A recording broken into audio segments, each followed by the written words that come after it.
So let's talk about where we feel like things are headed, okay? In the 2020s, I really feel like focus is the #1 thing that's going to transform marketing this next decade. And it kind of comes back to this corollary between the lantern and the laser. What does the lantern do? It sheds as much light as possible so as many people can see as far as they can. Whereas the laser is more accurate. It more pinpoints exactly where it wants to go, and it sheds the light only to the people and the places that matter. So the way that this is really changing, in the old days, messaging 101, don't ruffle any feathers, don't say anything that might, make somebody mad. And now it's really about leading and persuading with a point of view. And I want to expand a little bit on what I mean by that with a point of view. It doesn't necessarily mean something that's like extreme, like a MSNBC versus Fox News kind of thing. It's more like the brand Yeti. You guys familiar with Yeti, who they make those reusable mugs that are like better than styrofoam at keeping your drinks cold? And it's really funny because when you think about a product like this, you're like, my gosh, that's great. If people are using this every day, then they're not getting plastic cups. It's a really eco-friendly product. Man, this is really great. And yet, I don't know anybody in California, one of the most eco-friendly, environmentally friendly places I've ever been, that actually uses one of these every day. But when I go back home to Georgia, where my parents are, every single person has one. Because the way that they spoke to their target audience was, hey man, you wake up, you go hunting, it's cold out, you want your coffee to stay warm. You go in a NASCAR race, you want that beer to stay cold. We are like you, people like us, act like this is what we do, and you know what? Why don't, we have these products that are gonna be able to solve some of these problems that maybe you didn't even realize existed.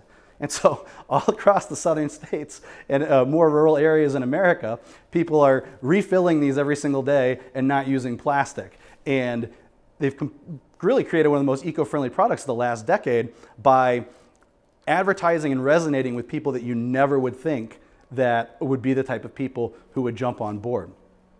So another old thing that we used to talk about was try and reach as many people as possible. Nowadays, we're going to pinpoint our target audience. We're going to talk a lot about that today. And then in the old days, marketing's job was to generate leads. You're going to see marketing's job is to support sales. That's how this has to work. Spending on brand and direct marketing and the performance will even out was this idea. There's this old cliche, 50% of marketing works, you just don't know what 50%. That's how agencies like ours got by in the 70s, 80s, and 90s by charging more and more for more services, right? But with the sophistication that we have today, we can figure out exactly what an integrated brand and direct marketing spends, what kind of return we can get. And I'm really excited to show you guys an example of how those can kind of work together. And lastly, there are these two departments, marketing and sales. I was actually talking to Evan about this yesterday, and he brought up this awesome point, is that in these worlds, very rarely have marketing people ever had a sales job, and very rarely have salespeople ever had a marketing job. And so they're naturally in these two different mindsets when really they should be in one beautiful unified department, which is just growth and helping grow companies. So let's kind of go through a few of these. So I want to talk about leading with a point of view here. This is a client of mine, We Rock the Spectrum. They're a kids gym that caters to children on the autism spectrum. And when I started working with them about 5 years ago, they had a couple locations here. Now they have 70 across the world. They blew up really because they were going to create a place of inclusion. People, when I say caters to special needs children, people are like, oh, is that the special needs gym? No. It's an inclusive gym. All kids are supposed to be there. It's a place where special needs children and their neurotypical siblings and friends and neighbors can all come together. But having the heart and that connection to the special needs world is what's driven the brand, and it's really helped resonate with different franchisees. And one of the things they realized about 2 years in, as they were evaluating the performance of each individual location, was there was a direct correlation between franchisees that had a connection to the special needs world, whether it be a child, whether it be they were an occupational therapist and had been teaching this population for a long time, and they were having so much more success than these other entrepreneurs who had great hearts and were trying to run the business the best they could, but there was just this level of passion that these other people could go to. And so they started changing how they accepted franchisees and really made it mandatory for any franchisee to have this sort of connection, and the results have been fantastic. They've been able to keep a lot more gyms open with the same ownership over time, and it's really by going right to that that point of view of people like us who deal with our special needs children, our special needs students, being on the outside. Like, we have that pain and that desire to get them on the inside so much that we will claw night and day to make it happen. So that's a great example of leading with a point of view. Next up, we want to pinpoint a target audience. You're probably wondering why there's a doll of Luke Skywalker and Yoda there. We'll get there in a second. But the first step in pinpointing a target audience is to find people with shared values. Okay, going back to that We Rock the Spectrum example, who is yearning to be able to get their special needs population together with the neurotypical kids. Next, identify and ignore the great customer who is not your great customer. Going back to Yeti, I mean, look at all the different outdoor brands that are out there, Patagonia, REI. They typically gear towards people who are more into like land conservation and more economic issues or eco-friendly issues, whereas Yeti was like, no, we're not going to talk to those people. They're great customers. They obviously buy a lot, but our customer goes to NASCAR races, he hunts, he fishes, and we're going to talk to him like that. The third step is understanding how your product and services can help people obtain their goals. Okay, you've got to understand how you can really help, and if you are the best help for them, the customer. And lastly, you have to recognize that your customer is the hero and you are their guide. Your customer is Skywalker and you are Yoda. That's what you're supposed to do. You're supposed to guide your customer to the promised land of where they need to go. So going back to some of the metrics we were talking about before, you have these brand focus metrics: impressions, site traffic, publicity value, followers, likes, comments, shares. Some of those feel good metrics that make you feel like your brand is getting a little bit of awareness.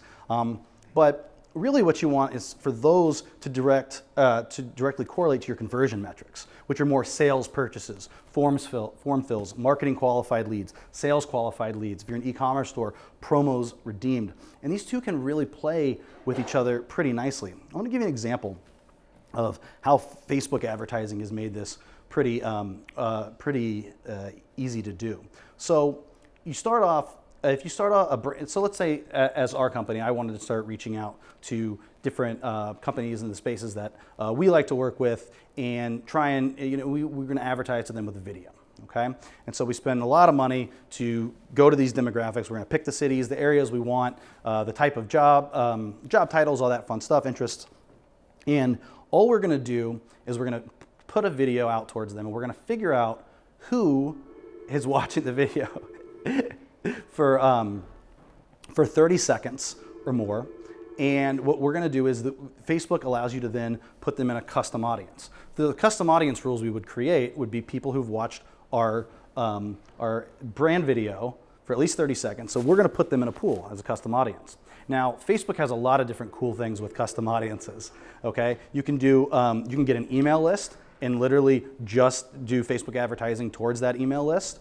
The example I use with the video, you could also do if you could have a link in your ad, anybody who clicked the link. But you build these custom audiences. You start with the brand marketing to be able to get these impressions, to be able to get this interest, and that's when it kind of flips. You create that custom audience, and then when you start advertising to those people, that's when your expectation should move a little bit more to the direct response. That's where we want people to then fill out a form. We want them to download our content. That's when we need to start measuring the conversion metrics. And those play really nice together. And it's really a great way to be able to measure the effectiveness of both types of marketing that you're doing. All right, so the next up is a long quote. It's the hurt caused to companies of any size by the technology silos between marketing and sales departments will force a fundamental relook at how they deploy these technologies. Marketing and sales can no longer afford to be separated technologically or strategically. Bridging the age-old gap has to happen now to ensure continued revenue growth. This was the head of a personalization at Adobe. I'm not going to butcher her name. But the idea is, how do we make it easier for these two siloed people to come together? And technology is really one of the great answers, because you see it already with what I refer to as the merging sales and marketing technology race. And you've got two industry leaders, Salesforce, which is much more sales driven. They bought Pardot, which was marketing automation, and they've tried to integrate that into their system, because they know that growth departments are all going to need to have things working together. HubSpot, on the other hand, we said earlier it was just a marketing automation software. You saw later that they pivoted a little bit to include sales, and they have a CRM now, and it's a really great product for lean companies with smaller sales staffs who are just kind of wading in the waters of doing more things that sales teams that are more sophisticated that use Salesforce would do. And what's neat about this is that each of these kind of caters to these two different forms of marketing. So Salesforce is much more correlated with account-based marketing, and HubSpot is a little bit more on the inbound marketing. So I want to talk about what those are. So account-based marketing is, very, very much comes from a sales background. It's identifying, not like, hey, if we could have 5 new customers, who would those customers be? And then having some fluffy dream world of what, it's like building out personas of, oh, they could be like this, or they'll be like that. It says, no. These are the 5 customers. These are the 5 companies. This is who I want. And then I'm going to create all of my marketing strategies towards getting in front of these 5 companies, as many people at these companies as I can. And I'm going to keep getting my message to them. I'm going to keep getting my meetings, and I'm going to market directly to those people. Whereas inbound marketing was much more about getting that wide pool, right? And being able to get as many people to become aware, get a little bit of interest, get to that point, go down the funnel of consideration, and then hopefully purchase. And what's cool is sales and marketing teams can really help each other on both of these sides, okay? If you have a sales team that's typically running the growth on the account-based side, they need the right presentations, they need the right messaging, they need all of those materials that marketing can support them with. And on the inbound side, where the sales can where the marketing team can really help a sales team is to be able to use these funnels to kind of weed out the people who are somewhat interested into real qualified leads. And these two can play really nice together in these dual strategies. And I'll kind of show you how some companies do that in a little bit. But the reason that they can do it so well is because they're all just taking the same model. It's just attracting, connecting, closing, and delighting. On the inbound side, you might do some search marketing, some social media ads, some video ads, and then you're going to bring them to a website, and you're going to want them to fill out a form. And so you're going to put case studies out there to build your credibility, video tutorials to personalize things, and dangle a carrot of downloadable content that they're going to want in return for giving you. In return, you're going to get their contact information. Then as you close them, you're going to give them some sort of pitch, tell them what working with you would be like. Then you're going to, if that doesn't get the deal right there, you might get them in some sort of email automation, and then you might start running retargeting ads just so you can keep them top of mind in their buying decision.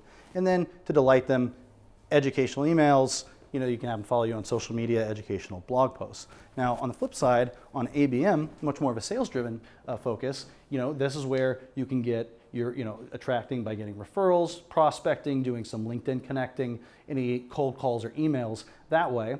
And once you're trying to get those people to connect, you might mention an industry or a relationship that you have that's connected to them. You might go over some case studies of companies that you've worked with, that you've helped, that are like them. And you're going to really personalize that type of content. You're going to call them by name. You're going to spend that time to really understand what they do and what they have done and who they've interacted with.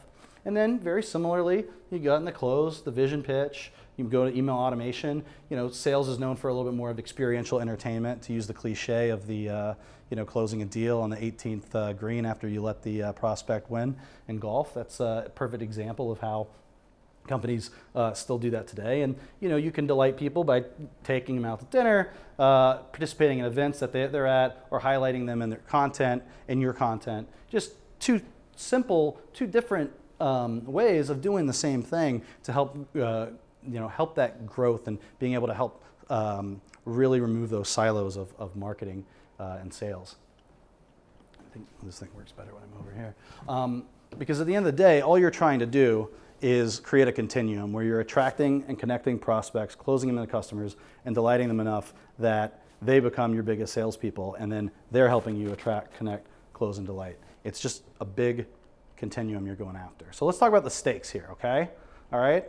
So the winners in the 2020s, the people who are going to get ahead, these are going to be people who will have brand evangelists, but they're also going to have haters, okay? And they're going to do that because they have the courage to speak up and lose bad customers.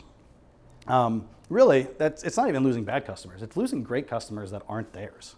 The other thing the winners are going to do is they're going to know how to spend money that provides a return. They're going to have a data-driven understanding of what they need to spend and the ROI that comes from it. And they're going to have marketing and sales completely synced. Now, on the other side, the losers, these are going to be the companies that have no haters, but they're not going to have any lovers either. Because, fortunately, they're not going to stand out in the crowd. They're just going to get lost in the shuffle.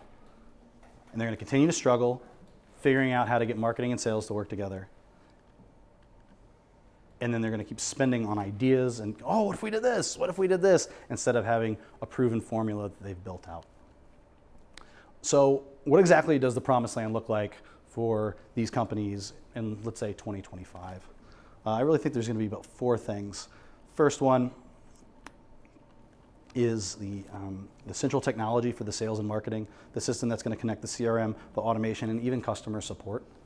The next thing is going to be these diversified ABM and lead gen strategies that are working together, that are bringing synergy for both parts of the marketing and the sales department, helping one another. Then we're going to have messaging on a mission squared. Can't pretend like we haven't seen this the last decade, but I think people are going to continue to go even further as the monoculture dies. I mean, remember we used to all watch the same TV shows now. Now there's like 1 million shows on Netflix, and we all are kind of in our own world and our own culture, and so we've really got to find our people in those worlds that we want to work with, and we got to send the message that's going to convert them. And lastly, we're going to be able to track and measure that brand and direct spend. And we're going to be able to determine the ROI based on that ratio. Okay, we do 70-30 direct versus brand, we get X amount. When we do 60-40, it goes like this. And we understand how that's going to work. So how can companies get there?